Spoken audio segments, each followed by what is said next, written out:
Hello people, tuning in to my Tegu content. Thanks for coming back. If you're new, keep watching. Check back for new videos because I'm always making content on my two South American Argentine Tegus. One male, one female, black and white, and a classic red, pink, orangish Tegu. They're pretty cool animals and definitely love them. Got them as babies and under a month old, and now they're 2 years, over 2 years old, and still growing and healthy and happy and cool pets. But here is the enclosure that I built that I wanted to make a video. I first made the lower portion of it in my garage, and I've got 4 or 5 videos on that, how I did that. It is a tank. It is massive. And I apologize, the lighting is kind of orangish green in here. It's just not great lighting, but it's what I got. So as the Tegus grew, they were able to climb out of this, of course, and I kind of maybe knew that and thought I would put a top on it one day. So I did. The bottom half was about $350 to make in materials because of shamdemic and everything that we had going on. So wood was super expensive in materials. But then this past month I made a top, and this is the highlight of it. I don't have the the greatest setup to hold them up, so I just have boards right now that I can put under there. But I'm in the progress of making something really cool. But the top board here is I had to buy, and it cost $70, $65, and probably close to $70 with tax. And I had to cut that into 2 pieces because it is split in the center here so that I can open one or the other. And then, let me see, my lights cut off. I think my timer went out. Over here I have a timer system, but so let me set this on to, which ones are these? Okay, there we go. So you can see, let me get my bearings. I had to cut out the portion of the top to put these my UVB fluorescent bulb lights. The Tegus, if they have access to these, they damage them, they hit them, they hang on them. And these lights were around $85 a piece. I've got 2 of them, so I had to put them on top of chicken wire so that they could not get access to bash these lights. This best word to say it. They abused these lights and tried to break them, and it was heartbreaking. So I've got this really cool cutout on each individualized top. Hopefully you can see that. I wish I could make the greatest of videos because this top that I made is really cool. I spent a lot of time and sanded these in a process of making them very smooth, and a high dollar finish, a coating of urethane on there, stain, multi-layer. So this came out really, really well, and it's really smooth and actually looks really, really good. And then I made this secondary third section here because I had to cut down so I could get the lights for closer to, and there's Sassy in there, so that I could heat her up and Mac when he's in here, so that they could be closer to the heat sources, just so the temperature would be right. So this is cut down, so I had to build this kind of a box in here and then fit it to this top. And then I had to, fabricate this piece that hangs, a different heating element and a different bulb, heat bulb. And that's on this piece, does not move up or out of the way. It's stationary. But this goes, directly down inside to the to their little ceramic plate that they can sit on.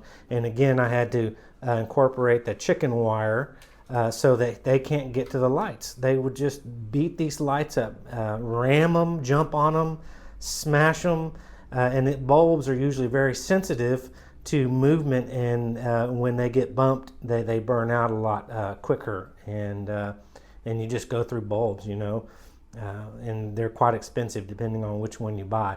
This is a heat emitter, not a ceramic heat emitter, but I can't remember what it's called, but I just bought it. It puts out radiant heat. And so all this is really, really cool. And I just wanted to show you, this is the inside of their cage. There's the hide that I built. I have a video on that. I've built 2 large hides. And I'm really excited. I just bought this $25 big water bowl, and it weighs, I mean, there's just no way that Tegus can tip that over. It's so heavy. It's really freakish when you pick it up. It's like, wow, what is that made of? Lead? But that's really cool because it's a lot bigger, and so they have, you know, something they can't tip over. But there again, here is a piece of driftwood that I got at the lake, a big, large piece of driftwood, and the Tegus love to sit on that right in the center, and they used to use that to try to get out of the cage and jump. And so I was able to put this back in here with the top. But let me just show you the really cool aspect, and I might have to turn off because it's going to be shining. And I put these really cool screws with these I don't know what you call these finisher washers, and so that a really clean look. And I mounted the chicken wire, and obviously the light's on the other side so the Tegus can't get it. But then I had to run these, and it just turned out really beautiful. Really happy with the process. And I did that for the same on the bottom of this here. I did the same. I got, if I can get under here, if you see that. Really, I'm really stoked with how it came out. Really, really pleasantly surprised. And then I put a darker, again, urethane coat on the border here. There's Sassy thinking I have food. If I run my hands, she will think it's feeding. Oh my goodness. I've got to be really careful with her. But again, and then I got these little handles that I put on here, stainless, and mounted those. They're on there. They're not going anywhere. Obviously, you got handles. These are actually very, very heavy. The top boards. This board was probably, about 50 pounds, and these are pretty heavy duty. It was a 1/4 or 3/4 of an inch finished lumber board. That's why it was so much money. And let me just highlight some other things here.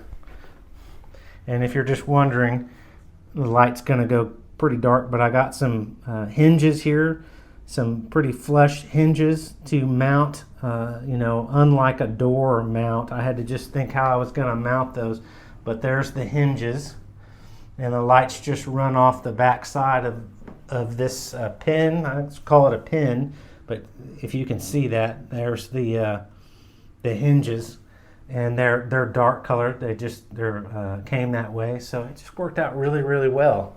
And I wanted to share this with you because a lot of people on social media that are getting into Tegus are like, show me your Tegu enclosure build. And it's like, what did you do? What did you build it out of?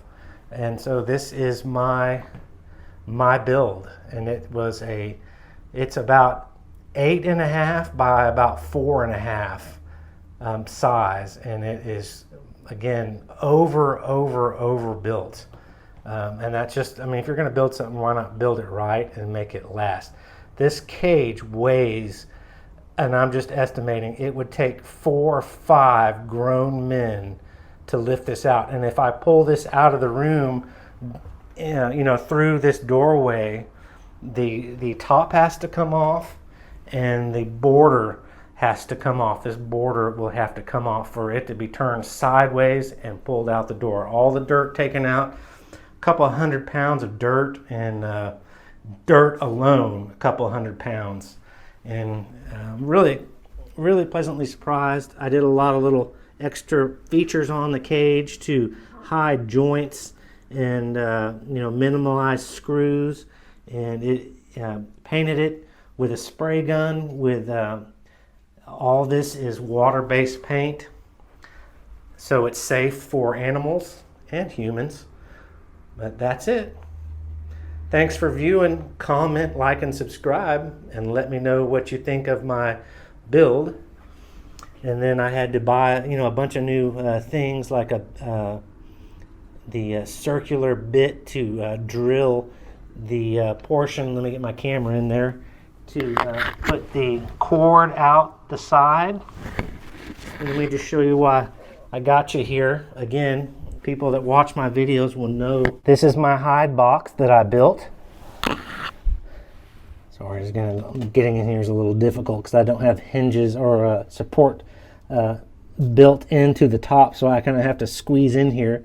But here's where Sassy or Mac will come and sleep in the evening time. There's their heat mat there that runs out the side and goes over to outside the enclosure, so it plugs into the wall. But there's a sphagnum moss in there that I moisten out. There's a little entryway to the hide box that they go in, like a little tunnel.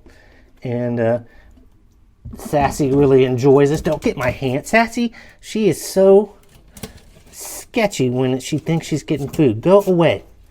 Go away. That's not food. Sassy. She's in snail mode. Go away. But that's the hide box, and if I could get my hand in there safely, I would, it fits flush closed. And you just moisten it down in here with a bottle, and it stays moist in here. There's lots of moisture in the ground, lots of different dirt, and peat moss. 2 bags, 25-pound bags of peat moss in here. But that's it.